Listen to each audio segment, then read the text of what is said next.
whatever tool you use, try not to get overwhelmed with all the different features and everything that these things have. I mean, they're very cool, right? But they could also be a little too much to begin with. So, you can still give a fantastic presentation, even if you stick with the basics. And that's because it's not so much about the tool that you use. It's what you say and how you deliver the content. And in fact, slides and tools can often get in the way. I mean, many speakers will use them as a crutch. I mean, sort of like this, right? So here's my slide. This is how some speakers use slides, and it goes something exactly like this, right? Preparation is very important when you're preparing your presentation, right? And with this kind of distracting animation, the stuff comes in, and speakers will write down every single word they want to say in advance. And speakers will basically turn their script into a set of bullets, large blocks of text on the screen. Slides become unbearable for the audience. They start reading these slides when they should be listening. I think, do you get the picture? I mean, this is not how you give a presentation. I mean, everything is there, and all you're doing is reading, and there's no real style to it. And you can almost if the text is there, I've seen people, I've done this myself at events where the person's just reading, just kind of going through the motions and reading all the text, and I know what they're going to say, and it becomes kind of a game, and it really takes me out of it. But the audience loses focus, and there are much better ways to use presentations to communicate. Right now, as a response to this, lots of presenters out there have adopted a kind of Zen presentation style, right? So instead of using text and bullets, they want to remove all of that completely and use some sort of metaphorical image.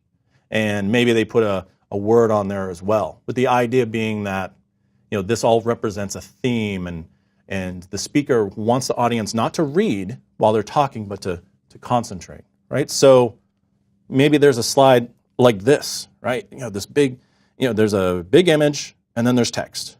Be original, right? Real vague, and you're not sure exactly what it means. And maybe as what happens a lot of times is when audiences look at these pictures, and they don't have to be someone's weird pants, right? They could be a beautiful landscape. They could be children playing. They could be some kind of stock photography you've seen 50 times before. But when people are looking at these images and looking at your very brief message on there, it's very vague. They're trying to, they stop listening, and they start trying to figure out what it means. And what might be happening is the speaker is speaking, and the speaker might actually be giving great information. They might be listing like 5 great tips on how you can be original, right? And all the while you're looking at this guy's pants like, yeah, those are pretty original. And wait, what happened? What was that you said, right? So here's the deal, right? Every speaker is different. They all have their own style. It fits their personality and presentation style. The more that you create these slide decks, the better, more refined your presentation style will become.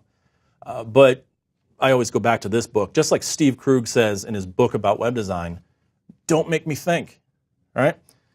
Presentations have a visual aspect and they have a text aspect, all right? They must work together. You must have them work together to have the most effective presentation. Don't make your audience think too hard about what you're trying to say. I mean, make your visuals obvious and relevant and use them to help tell a story, right? Don't rely on stock photos or something really vague. And use these images to tell stories, not as decoration. Don't just throw something up there without the intention of it meaning something. And in fact, one thing about images too, sometimes a lot of great visuals can come from your own camera or your own phone, right? Not only are they more personal, but there's already a story that you can attach to it. Where you took it, who's in the picture, what's happening here. And you can share that during your presentation. And another great plus too is that pictures like that are usually, they're royalty free for you to use. So there's no royalties or rights that you have to worry about. So combining your visuals with concise written content on the slide that drives home your points is a more effective way to do things. Only put up there what needs to be shown, not necessarily what you want to say. Now, in order to influence certain types of audiences, some presenters like to use data to make their points. Now, a slide like this helps visualize how men and women in the United States are waiting longer than ever before they get married, right? This is something that the Census Bureau put out. But for designers and devs, perhaps your data will show, this is how much money you can save by hiring us, or this is how we've positively affected user growth for other clients, or we've reduced wait time for users by X%. Here's the data.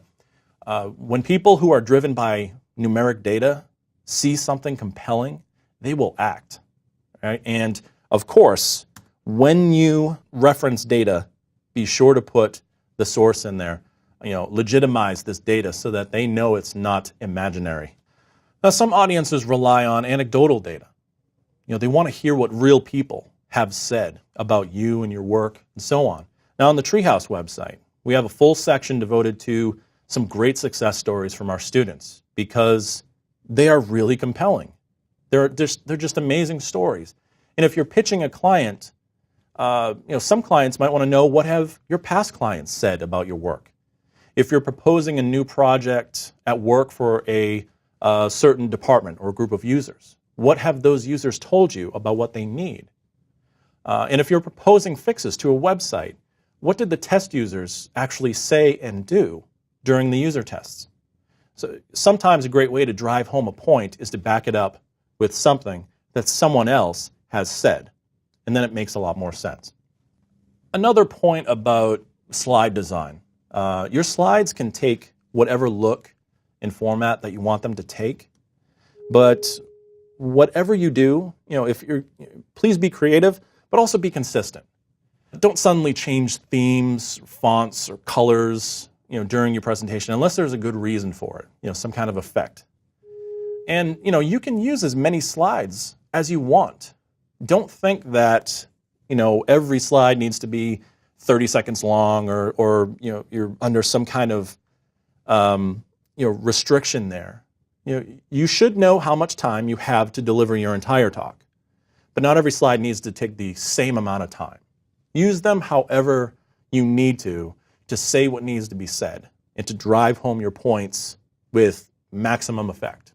So consider how time may be a factor. And as you're developing your presentation, make sure that you practice. What I like to do is, usually on most smartphones now, you have some kind of stopwatch or timer or something that you can use.